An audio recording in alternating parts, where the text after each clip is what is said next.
Cobra Kai never dies. Welcome to my dojo. This is Kung Fu Pizza Party, and I'm your host, Brandon Knight. And today we are continuing our journey to Karate Kid Legends with our review of the Karate Kid Part 3, the finale to the original trilogy of Karate Kid films. And joining me here today for this review, making his debut here in the dojo, he's from Systematic Geekology, one of the priests and the geeks over there, TJ Blackwell. TJus, welcome to the show. Thank you. It's nice to be here. It is an honor and a privilege to have someone that Joshua Knoll constantly puts over as the greatest thing to ever happen to podcasting, to be here in the dojo with me. TJ, here on the show, I seek to deliver high-flying action in 30 minutes or less and serve up some wisdom one slice at a time. Do you feel up to the challenge? I think I can get that done. You know what? You are, of all the guests, you're the one I've had the most confidence in to hit that goal. Will, not so much. But I do have that confidence that we can hit those marks here today. Speaking of Pastor Will, he was on the last review talking about the Karate Kid Part 2, and at the end of the review he mentioned that after that movie it's all downhill after that. So we all know what is coming up with the next Karate Kid and then Jackie Chan's Karate Kid.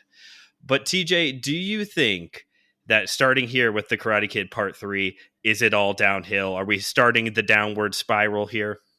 I do think this starts the downward spiral. I don't think it's just like a normal spiral, though. I do think the Jackie Chan Karate Kid is better than this one. Okay. It's been a while since I think I've only seen the Jackie Chan one once. Obviously, I'm going to have to watch it again here pretty soon.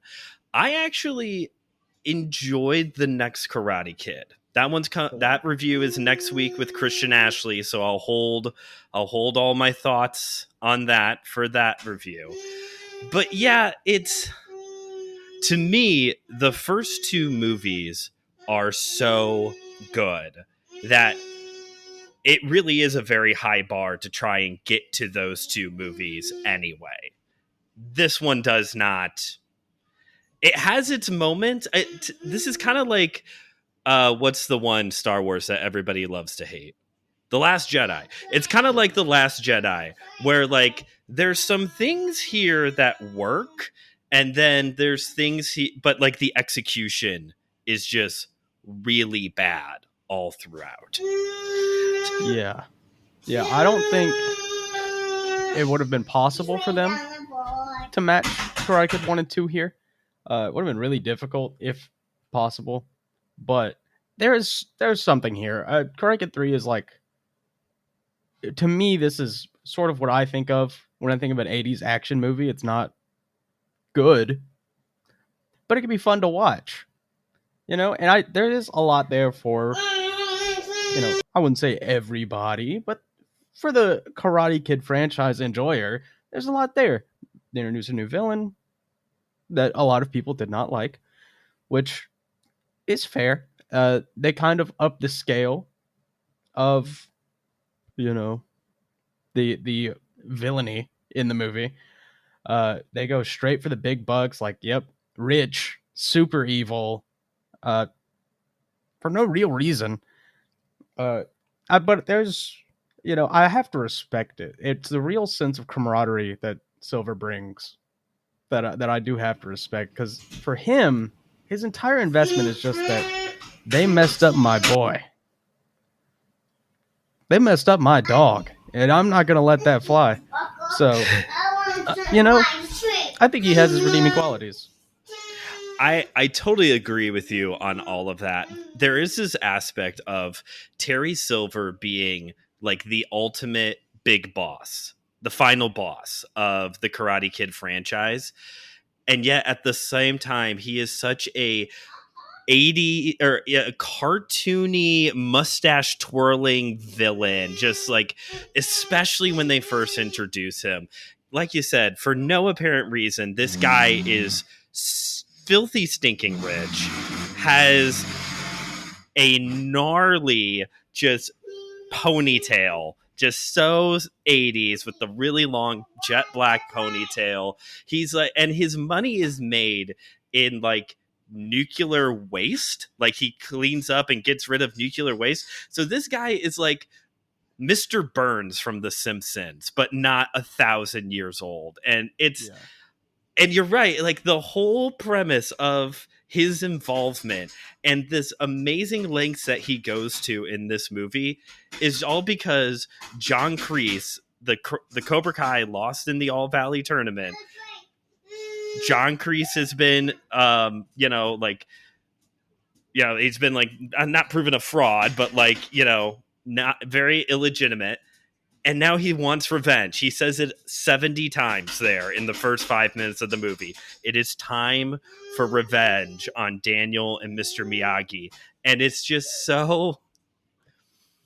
Once the movie gets going, it is a little bit better, especially once they start the whole charade. And I do really like this idea of, like, Daniel crossing over to the dark side kind of thing and joining Cobra Kai because he thinks Mr. Miyagi can't get him over the edge to take on karate's bad boy, Mike Barnes. I think this fight at the end of the movie is one of the best in the Karate Kid franchise. I agree with that. I think the first two, it's a lot more realistic. I am 25. The Jackie Chan Karate Kid came out in 2008. I was 8 or 9 when it came out. So to me, the end fight in that movie, that's peak. It's over the top. It's awesome.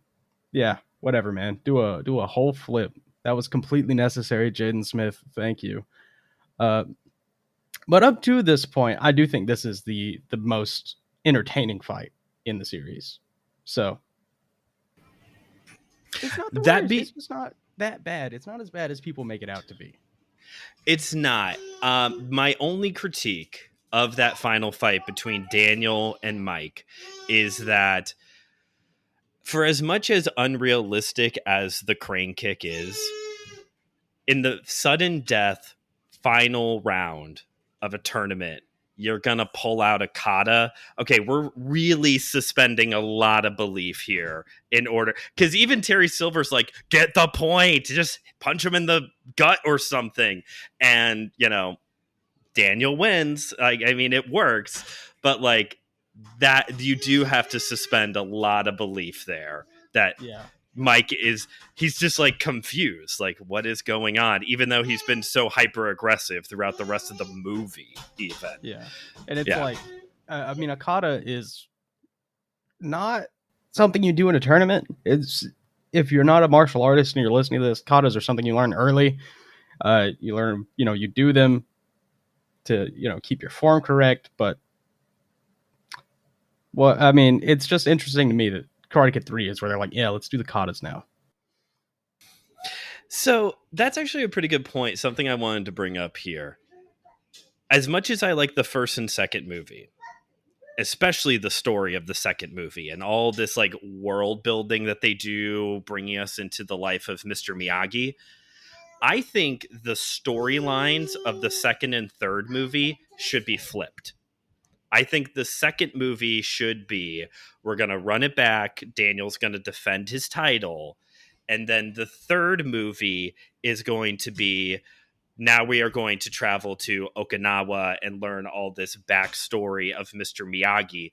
Maybe even to the point of having this big emotional finish in the third movie of Mr. Miyagi deciding to stay in Okinawa, or maybe Daniel deciding to stay with him and they start teaching Miyagi-Do karate there in Okinawa. Some kind of like emotional punch, because for this trilogy, this movie does just kind of end like any other movie. There's no like, oh man, like some big emotional send-off. It's just Daniel wins, Mr. Miyagi wink, and roll credits.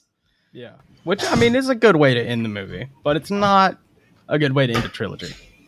I think if they didn't do your idea, which is good. I think what they should have done is Karate Kid 1 is about Daniel, of course. Karate Kid 2, Miyagi. Karate Kid 3 should have been about Cobra Kai.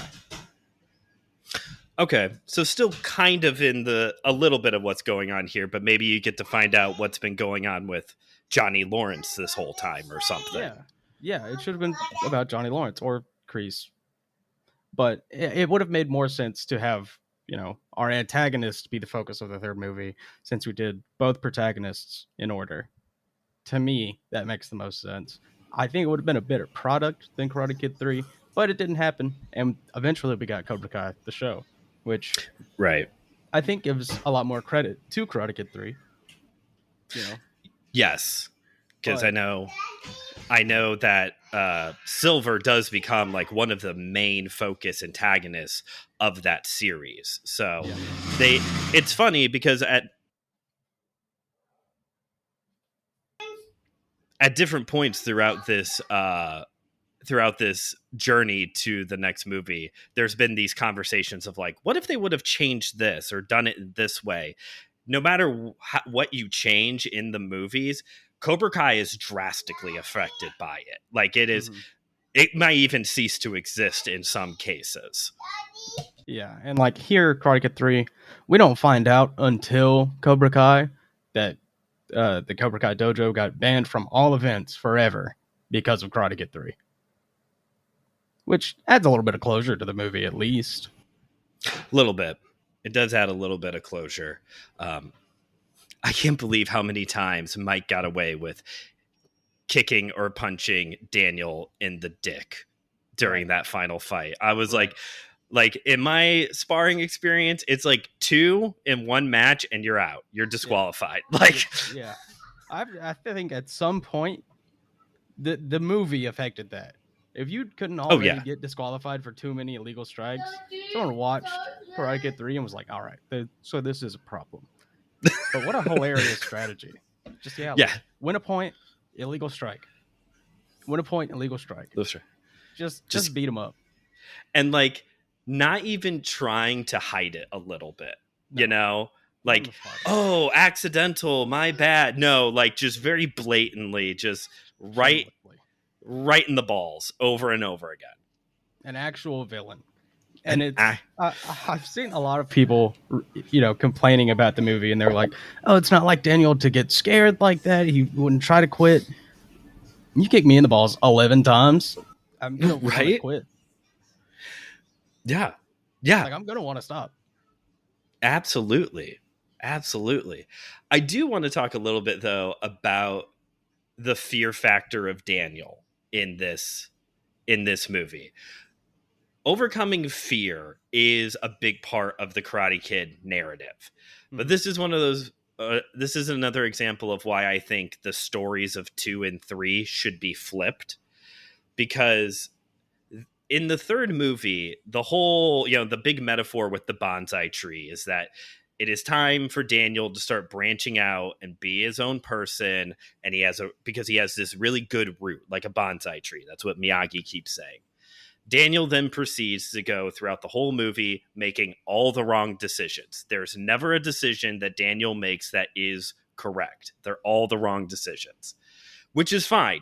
He's literally going into college. So he's entering that phase of life of becoming your own person, becoming your own adult. My problem with that, though, is that in the second movie, Daniel is so mature, calm, focused. There's even a scene in the second one where Daniel is imparting wisdom to Mr. Miyagi, which is usually, in these kinds of stories, in these movies, that's usually a sign of the pupil has progressed. The student has progressed above and beyond what the teacher could ever hope for. So you have Karate Kid, Daniel is learning the ways of Miyagi-Do karate. Second movie, super mature. He's got it all together. Third movie, it is all out the window. So I do think if you flip those two things, that does make the movie and the overall story better. All that to say, though, if I'm getting hit in the crotch 11 times in one match, I am going to be terrified. Yeah. Yeah, I'm going to be scared. But if they flip the order, I'm not sure if Karate Kid 2 would have come out as 3. What do you mean by that? I don't think Karate Kid 3 would have performed well enough to make it to 3. Gotcha.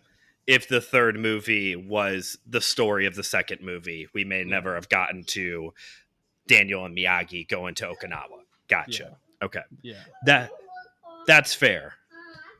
Because it took a while for... When did Karate Kid 4 come out?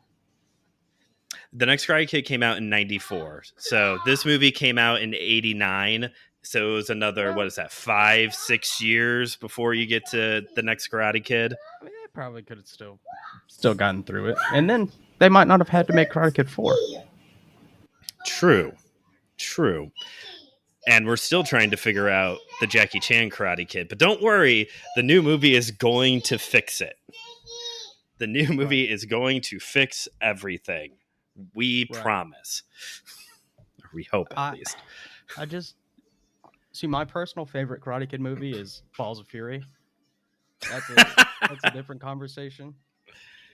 But I definitely think this one gets overhated. And if it's been a while since you've watched it, you should. Like TJ said back at the beginning of this, if you're just looking for that like very standard 80s action movie, this one is the one that really checks a lot of those boxes. The other two are very much that 80s teen coming of age film. You don't really have that here. He has a very platonic relationship with a girl because they wrote off Kimiko in the first 5 minutes, like how they wrote off Ali in the first 5 minutes. So if you are just looking for like that good old fashioned 80s action flick, this movie is definitely more for that.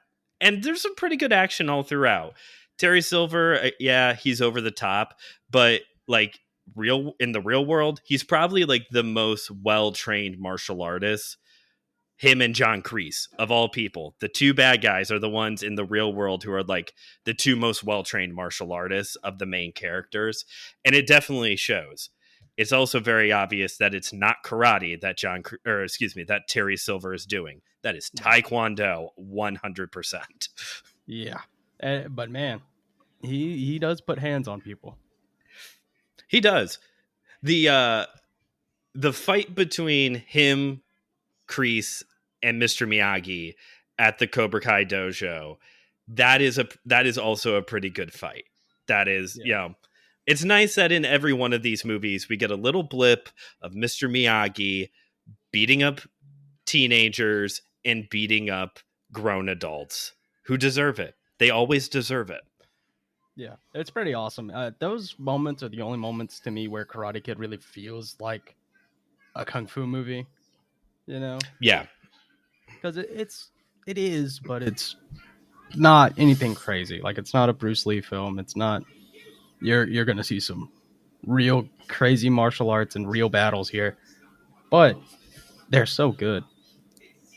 They're so much better, like, content-wise than most of those other movies.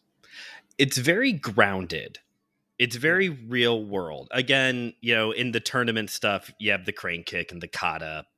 Those aside, like the street fight scene in the first Karate Kid movie, when Mr. Miyagi's beating up the Cobra Kai kids all in their Halloween costumes, everything. And then here in this one, same kind of thing. Like, it's very grounded as opposed to like a Jet Li movie that's going to have wire work and giant spear swords waving around and all of that.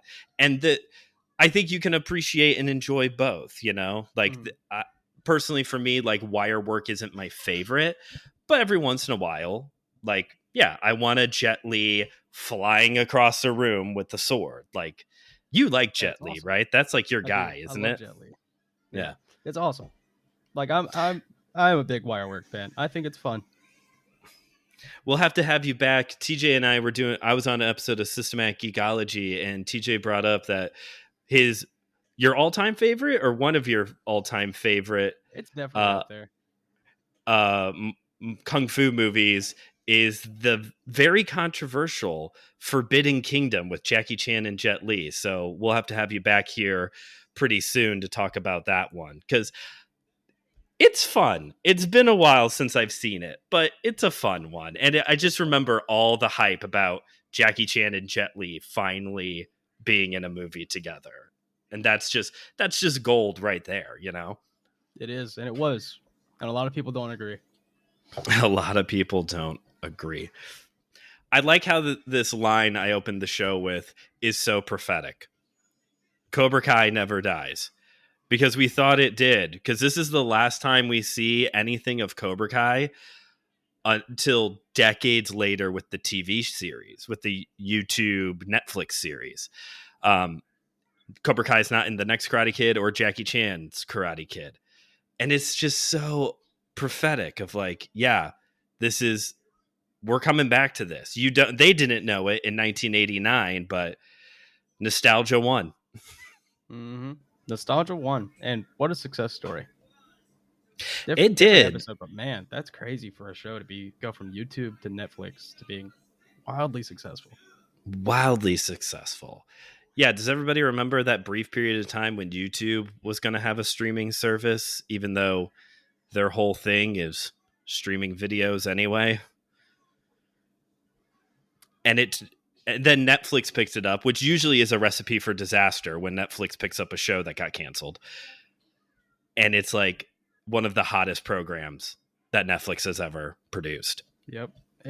I bet HBO was kicking their teeth when they saw how popular Cobra Kai was getting. Oh, I bet. It's also interesting. I should probably bring this up. Back when this journey started in January, I mentioned how all of these movies were on Netflix behind the ad-free paywall. That has changed a lot, and it's weird now.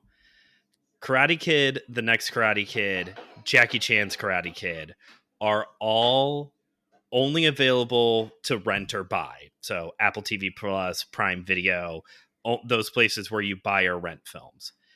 Karate Kid Part 2 and this one, Karate Kid Part 3, Hulu. Or Tubi. Or Tubi, which also means by extension Disney Plus, depending on what version you pay for and all of that. Yeah. So I'm interested to see if when the Karate Kid Legends comes out, if they all are going to end up in one place. So that way Sony can make as much money as possible on these. Because Sony doesn't have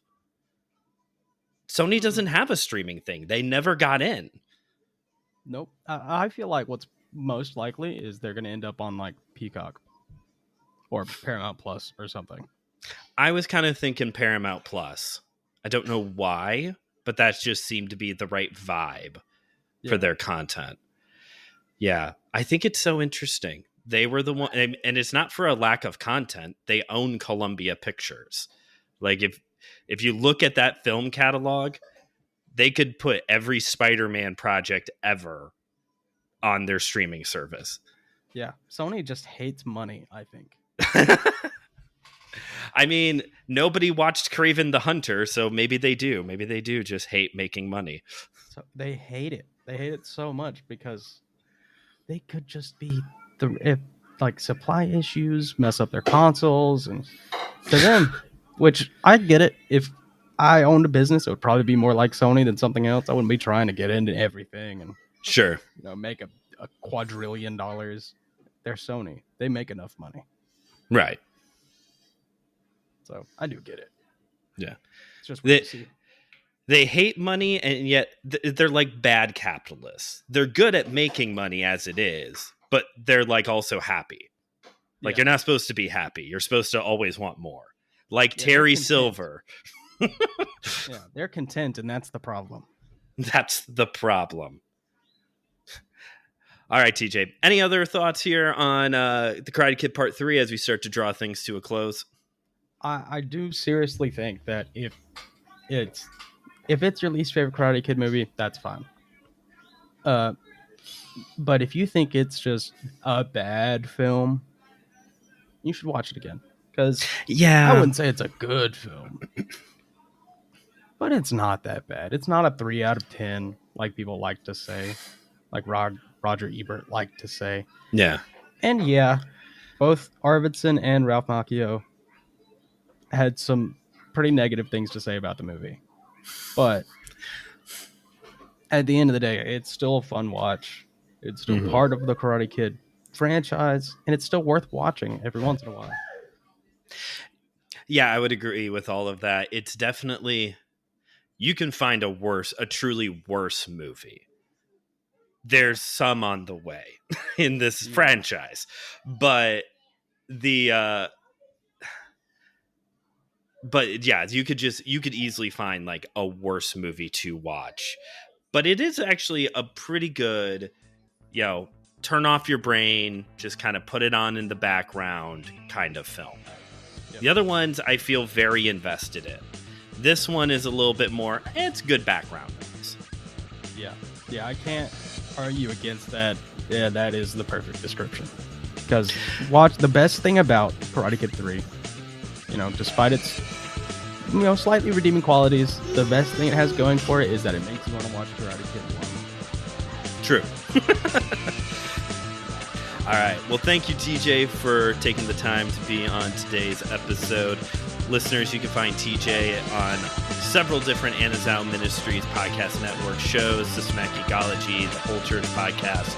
We'll link to those in the description of this episode.